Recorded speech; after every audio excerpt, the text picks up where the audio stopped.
When 2 bodies were found at a rest stop in Florida, 3 missing persons cases were opened. This case is going to take us across the United States, and it leaves us with almost as many questions as answers. I'm Charlie, and welcome to Crimelines.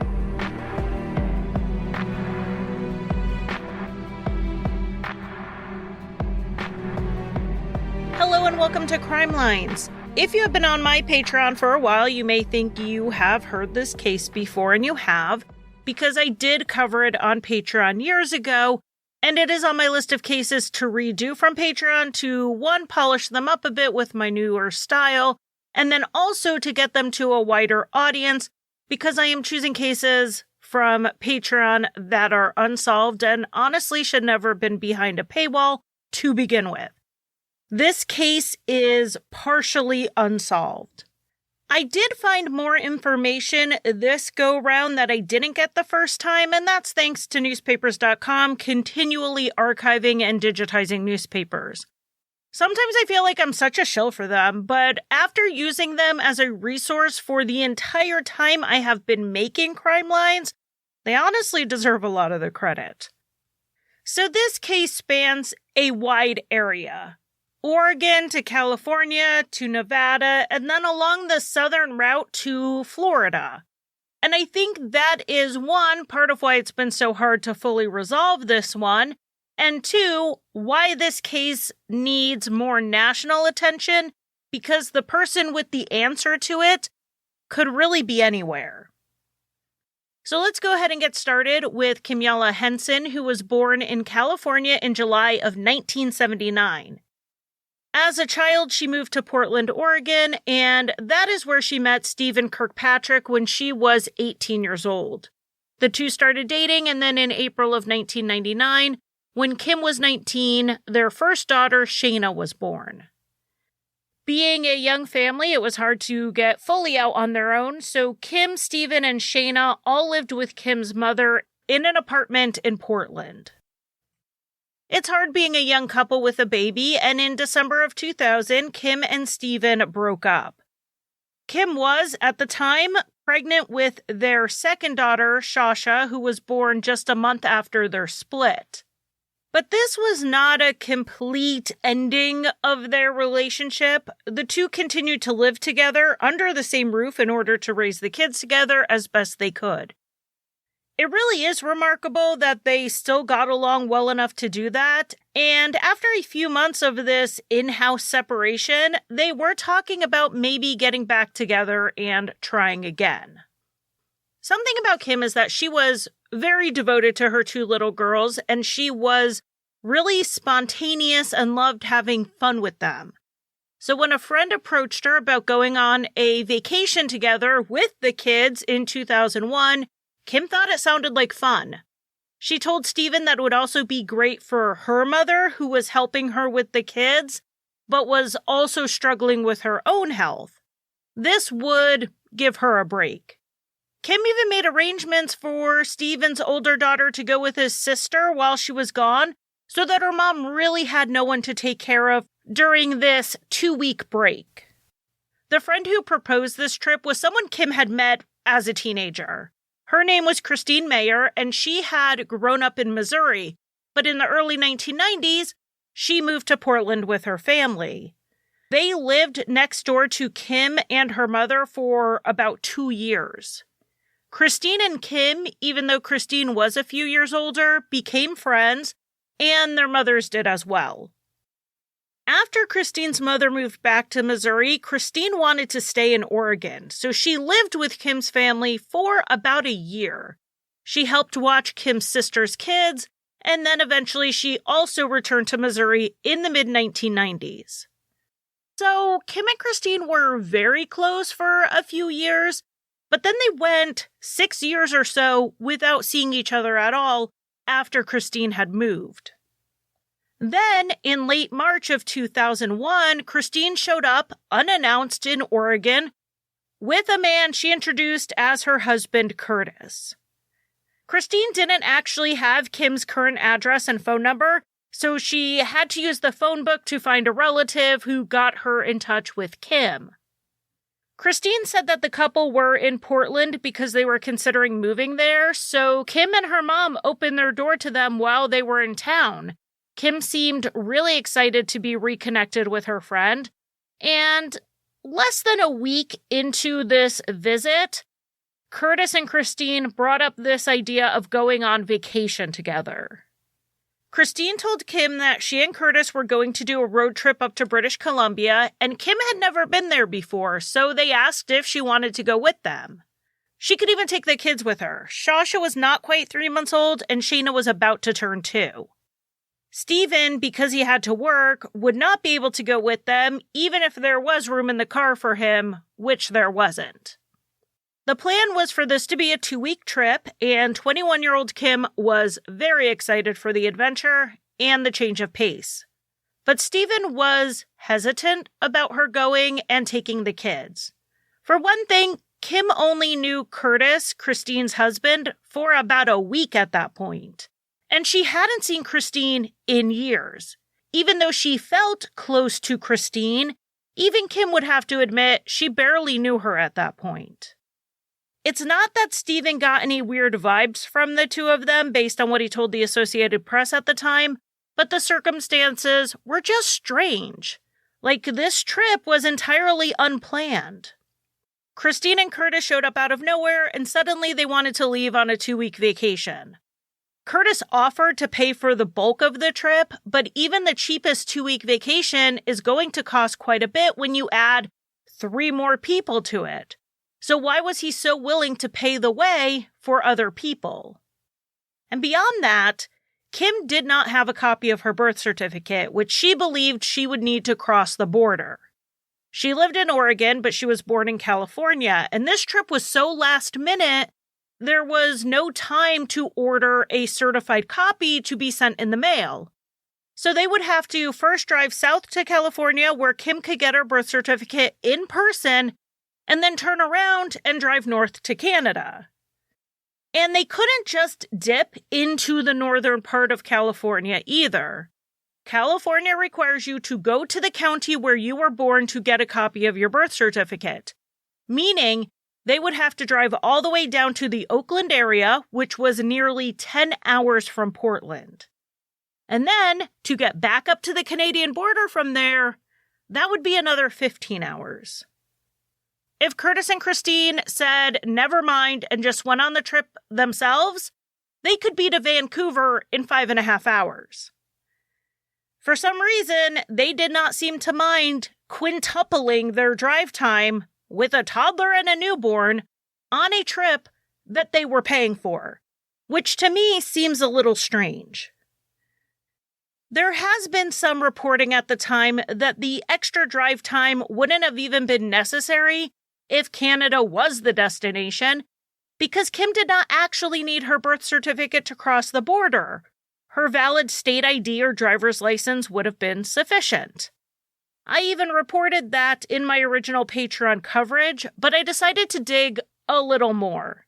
If you have never tried to look for how old laws were written, it is not as easy as it sounds when you're doing it through Google.com. Generally, once a revised statute or law or whatever comes out and supersedes an old law, they just take those pages down and it can be hard to find. But I did find a Reddit thread. I know, not always the greatest source, but it was actually pretty useful here. About a year ago, someone was asking, not about this case, but just in general, what it was like to cross the Canadian border pre-9/11. Which this case was by 5 months. And based on what Redditors could pull up, it sounds like you were technically supposed to show your ID and your birth certificate as proof of citizenship, but they would generally wave you over as long as you had one or the other. So yes, Kim could have been denied entry into Canada without her birth certificate, but the odds of that happening sound pretty slim. But it sounds like Curtis was the one who didn't want to take the chance, and he wanted to make sure Kim had her birth certificate. So much so that he would add nearly 20 hours to the trip to get it. Stephen said that as the trip plan started solidifying, He just felt like the whole thing was just too much, and he asked Kim to rethink going. But Kim was not interested in that. She told him it would be fine. She was excited to go and do something fun. And I remember being a young mom. I had my first right before I turned 20, and then I had my second when I was 22. And lots of people were out doing cool stuff while I was home changing diapers. So having the chance to go on any type of adventure, I probably would have signed up for it too. The plan was that they would leave on April 4th, 2001, and be home around the 18th. That left plenty of buffer time so that if they did get delayed, they would still be home in time to celebrate Shaina's second birthday together. Her birthday is sometimes reported as the 22nd of April and sometimes the 27th, but I will say the 27th is the most often noted date in the newspaper reporting at the time. So on April 4th, Kim, Shaina, Shausha, Christine, and Curtis all piled into Curtis's 1999 Kia Sophia, which was a compact sedan.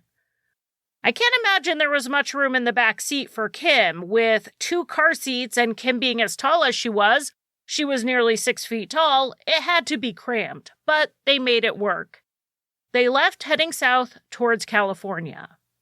2 days after Stephen and the family said goodbye to Kim and the girls, something unexpected happened. Kim's mother died from complications of her diabetes. Kim knew her mom was sick. That was part of why she wanted to give her a break from the babies, but she wasn't actively dying at the time. No one knew this would happen. Some sources say the family tried to reach Kim by cell phone and couldn't. Other sources reported that she didn't even have a cell phone, but either way, no one could contact her, so the family just waited for her to call and check in so they could give her the news and hopefully get her home. Surely she would call before long, whether to check in on her mom, her older stepdaughter, or even to just let Stephen know how they were doing, but she didn't call. 2 weeks went by, and they waited and heard nothing. Then April 18th came and went, but Kim and the girls weren't home. As the family started to get worried, they heard not from Kim, but from the police on Friday, April 20th, 2001. At around 7 that morning, an off-duty sheriff's deputy was driving past a rest area in rural Collier County, Florida, and he saw a car parked in the rest area, which wasn't entirely unusual since that is what the space is for. But the car was parked in an odd way, and it looked like there were 2 people lying down near a picnic table. It was kind of early and kind of chilly for people to be picnicking, so he decided to check it out. And that is when the deputy found, near that picnic table, a woman lying on a sleeping bag with a bullet wound to her head. Nearby, there was a man with a similar wound and a .22 caliber rifle laying across his leg. The woman was dead, but the man was still breathing. The deputy called it in, and the man was transported to the hospital, where he later died, having never regained consciousness. Inside the car at the scene, the police found a wallet with an identification card out of Nevada with the deceased woman's picture on it, and the name, Kimyala Henson. They also found Kim's credit cards and a phone book with her family and friends' names, along with a calling card. So, assuming the woman they found was Kim, the police reached out to her family. And I can only imagine the confusion between the police and the family as they realized, 1, the woman was not Kim, and 2, there were no signs of Kim or the girls. If you haven't guessed it already, the woman found dead at the rest stop was Kim's friend, Christine, who had apparently stolen Kim's identity.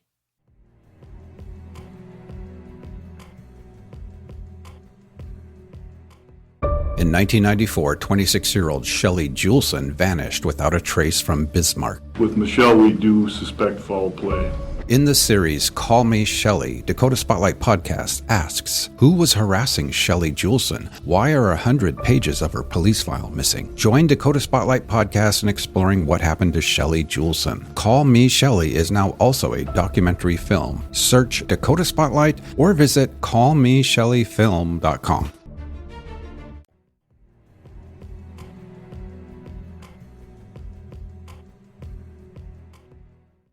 Kim's family told the police everything they knew about Christine and Curtis, which wasn't much. They didn't even know their last name. They knew what Christine's last name had been before she married Curtis, but that was it. Based on what the two had said about themselves, they knew that they worked as nurses, they met in Missouri, and they were hoping to move to the Oregon area. That really wasn't much to go on. But knowing they were from Missouri turned out to be very helpful, because when the police ran the license plate on the car, it turned out to be a stolen plate out of Oregon. But because they knew they came from Missouri, they knew to run the car's VIN in Missouri to find out who owned it.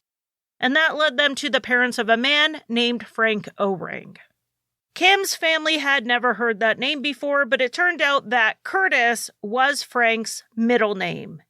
It's often been reported that his name was Frank Lee O-Ring, but according to the public records I could pull, he actually had a double middle name, or a double first name. I don't know. Regardless, his name was Frank Curtis Lee O-Ring. And I have to assume Curtis was a family name because I have never in my life seen it spelled this way. It was spelled Kirtous. But spelling issues aside, this car led the investigators to Frank's family, and they were now able to identify the deceased as 24-year-old Christine Mayer and 28-year-old Frank O-Ring, who, it turned out, were not actually married to each other.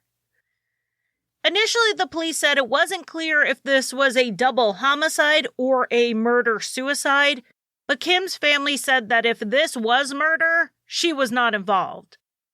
She packed diaper bags and car seats, not a gun. She was a kind and gentle person, and murder was just outside of her character.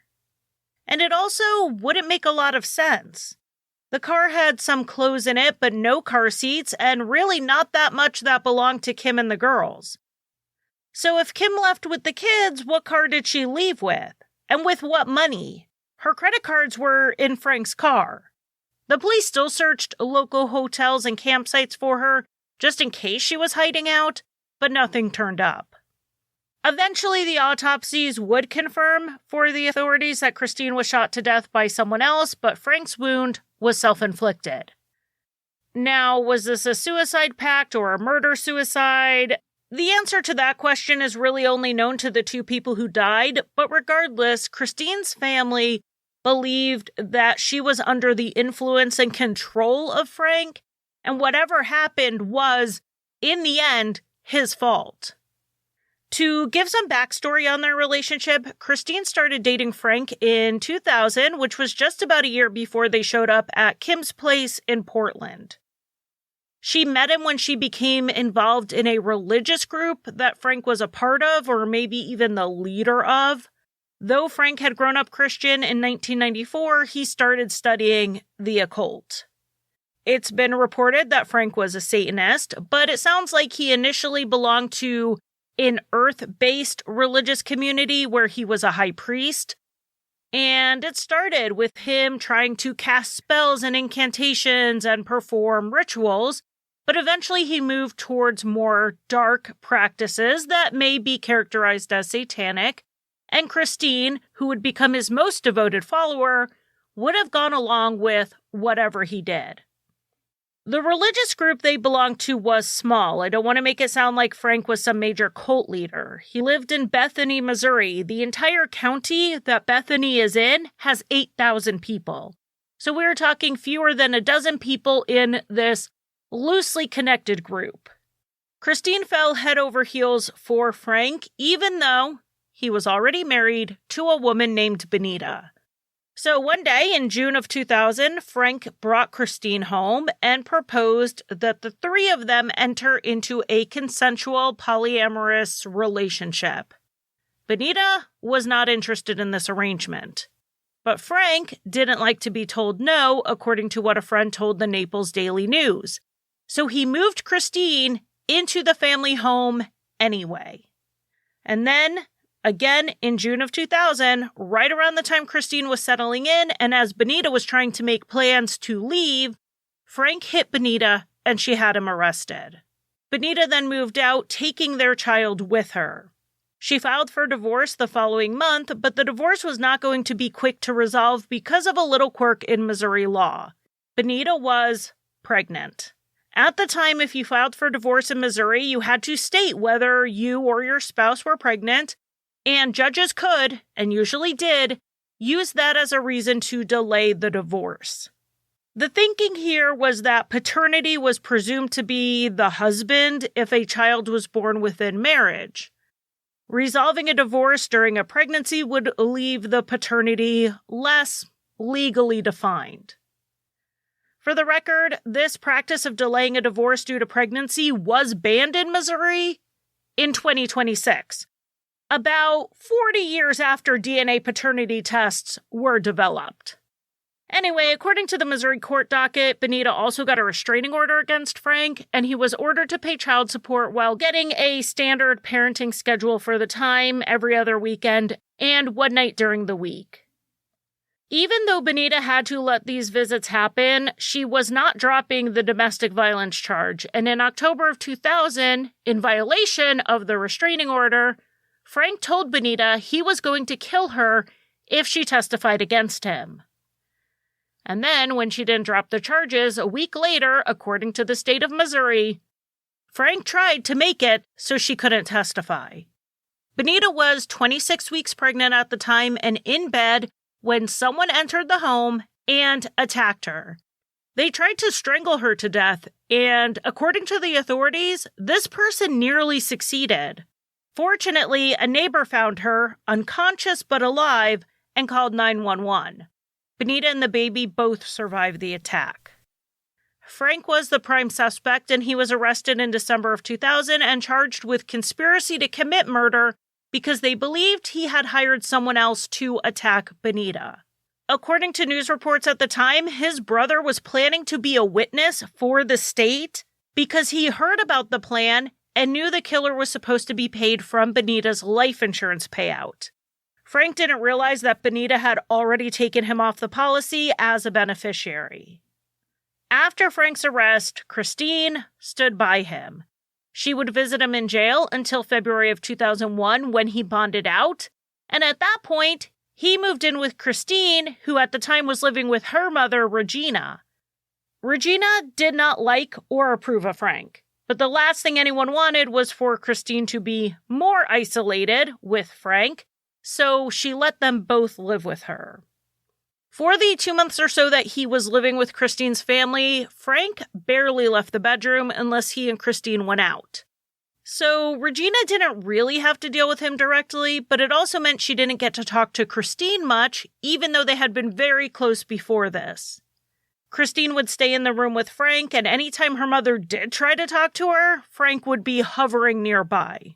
So even though the family was trying to accommodate the relationship to keep Christine from becoming isolated with Frank, it was still happening right in front of them. And since Christine was an adult, in her 20s, there was little they could do to intervene. Of course, one of the family's concerns was that he was facing a charge for a violent crime. But Christine was convinced he was innocent. She told Regina they had all the evidence they needed to prove that in court. Except this case would never make it to court. On March 20th, 2001, around 3 a.m., Christine and Frank came home, and they were really sick with the symptoms of a stomach bug. Christine, who was out of work at the time, asked Regina if her unemployment check had come in, and Regina said no. Christine didn't expect it for a few more days, but she was worried about money, so Regina didn't think it was too odd that she seemed eager for the check to show up. Regina went to bed saying, "See you in the morning," and Christine's response to that was, "Maybe." When Regina woke up, Frank and Christine were gone. That wasn't terribly alarming at first because they were adults who came and went as they pleased. They expected Christine and Frank to be back on March 23rd because that was when Frank said his next court date was, and it was the day Christine's unemployment check was going to show up. But instead, on March 24th, a sheriff showed up with an arrest warrant for Frank for skipping court. And when law enforcement learned that he hadn't been seen in a few days, a fugitive warrant was issued.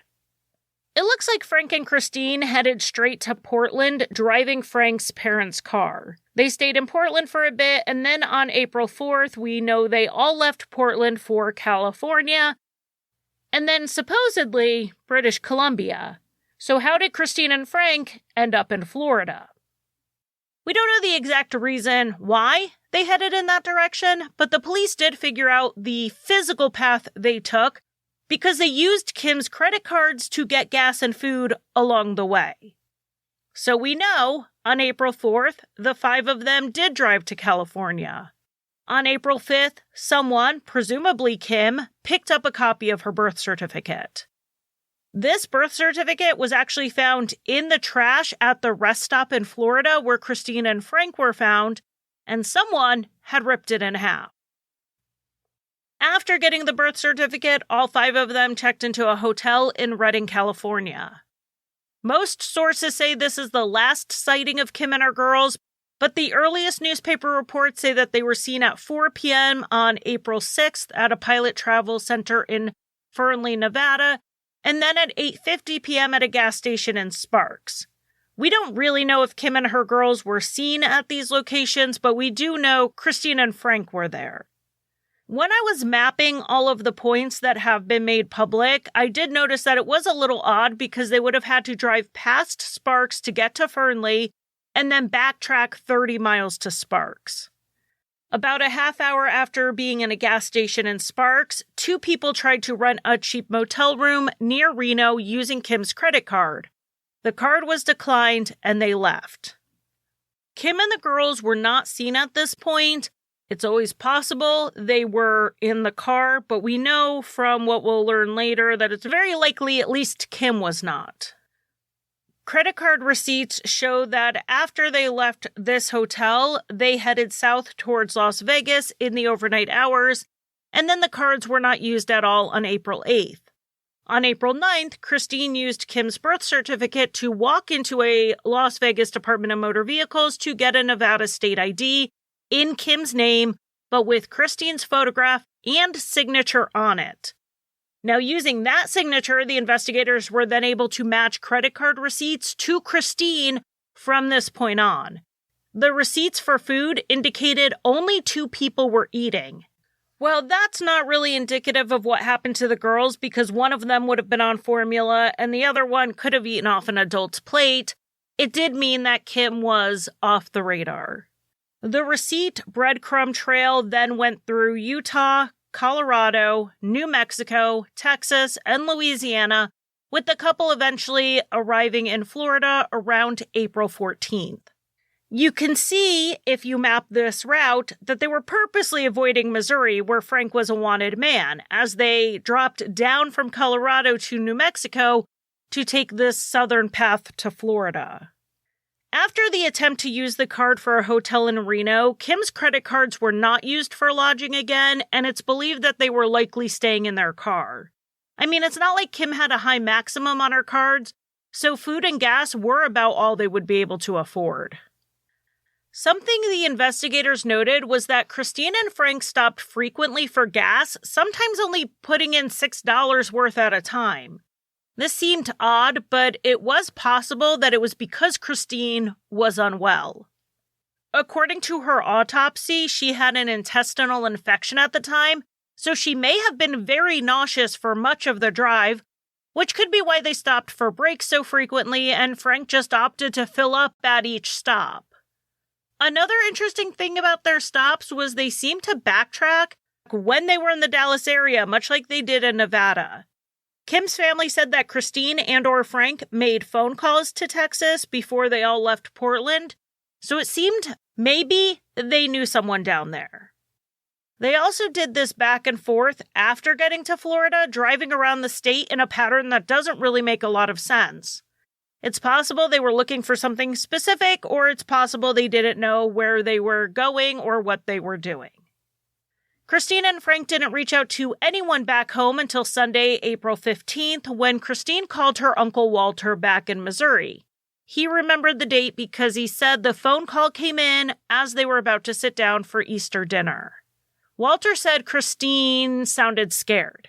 She told him she only had $40 to her name and only a few minutes left on her prepaid calling card.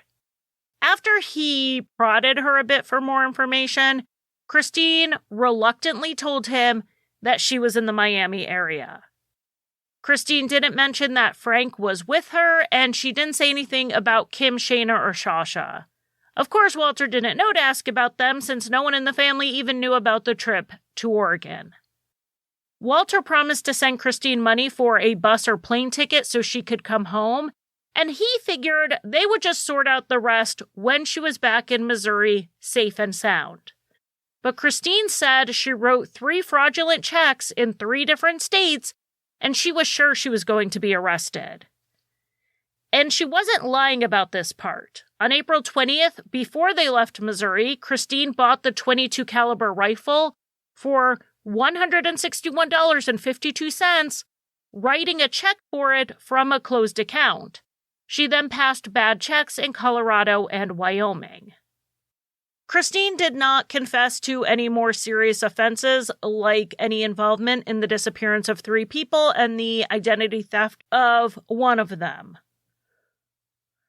Walter managed to keep Christine on the phone for about 10 minutes, but before they really resolved anything, like how they were going to get Christine home, she said she would call back in an hour, but she never did. 6 days after that call, Christine and Frank were found dead at the Florida rest area. So that brings us to the next and biggest question in this case, which was what happened to Kim, Shaina, and Shausha. They were officially entered as missing persons, and when the police put together this timeline of Christine and Frank's travels, they started reaching out to the jurisdictions where they knew the couple had been. And on May 4th, 2001, the missing persons posters ended up in and around Reno, Nevada. Someone seeing the poster thought that Kim might be a match for a Jane Doe. Just a week earlier, on April 28th, a driver near Pyramid Lake pulled over to stretch their legs, and they were shocked to see a decomposing body about 100 yards from the highway into the desert. It was partially buried, but not particularly well hidden. The only reason it wasn't found any earlier was this was a rural area, and most people wouldn't have stopped there. There was a tattoo still identifiable with the Jane Doe that matched what was listed on Kim's missing poster. Because the police had already pulled Kim's dental records just in case they found a body, they were able to send them over immediately, and Kim was identified within days. The area where Kim's body was found was in Nixon, Nevada, which is north of Fernley, the area where they went out from Sparks to that area and then back. So it's believed she was killed in Nevada after getting her birth certificate in California and before Christine walked into a Las Vegas DMV to steal her identity. The autopsy determined that Kim had been shot at least 6 times and that she was very likely in a seated position when she was killed. The bullets from the gun that killed Christine and Frank matched the ones that killed Kim. Investigators and volunteers searched in all directions from where Kim's body was found for any signs of the girls, but they found nothing that has been made public. The clothes Kim was wearing were all they found, so her luggage and the car seats were gone. This search was thorough and it spanned 100 square miles. So Kim's death was confirmed, and Frank and Christine, who were now deceased, were the prime suspects in her murder. However, there was no forensic evidence found that the girls were killed. They did find blood in Frank's car, both on a hatchet and on the floor mat, but that matched Kim. Because of the accusations of Satanism and some occult/satanic materials found in Frank's car, there were rumors that maybe this was a sacrifice or it was ritualistic in some way, and that something terrible happened to the girls as part of it. But there is really no evidence of that reflected in the other deaths. It looked like Kim was killed quickly so that Christine could assume her identity. And Frank took Christine's life and his own when they ran out of money and options. There was no ritual in either of those crime scenes, so why would there be with whatever happened to the girls? There were searches done in areas the couple stopped, in Nevada and in some other places along the way, but this was far too large of an area spanning way too many states to really effectively narrow down search areas. Of course, some people assume that the girls are deceased and didn't live much longer than their mother did. And I have to admit that that is what I leaned towards personally back in 2021 when I covered this case for Patreon. But then in December 2023, I covered the case of baby Holly. In that case, a couple was found dead in 1981. They were does until forensic genetic genealogy traced their families in 2020, and they learned that they were Tina and Dean Klaus, who had gone missing with their baby girl Holly Marie, who was not found. Through the investigation, they learned that Holly had not been killed with her parents. She had been dropped off at a church and adopted by the pastor and his wife. And no one in the family knew about it. And when I covered that case, I said it gives families something they need, which is hope. Both Shaina and Shausha were young enough at the time that if they were alive today, they would have no memories of life before wherever they ended up. They could be out there living their lives completely unaware of the tragedy they survived. As I was redoing this case, I definitely made a mental note of the connection to Dallas, somewhere that Christine and Frank placed phone calls and had spent some time during their trip. If alive today, Shaina would be 27 years old. She had blonde hair as a toddler and she has blue eyes. And Shausha would be 25 with brown hair and brown eyes. We know the children were taken across state lines and the FBI is involved. If you have any information, you can reach out to your local field office or call the National Center for Missing and Exploited Children at 1-800-THE-LOST.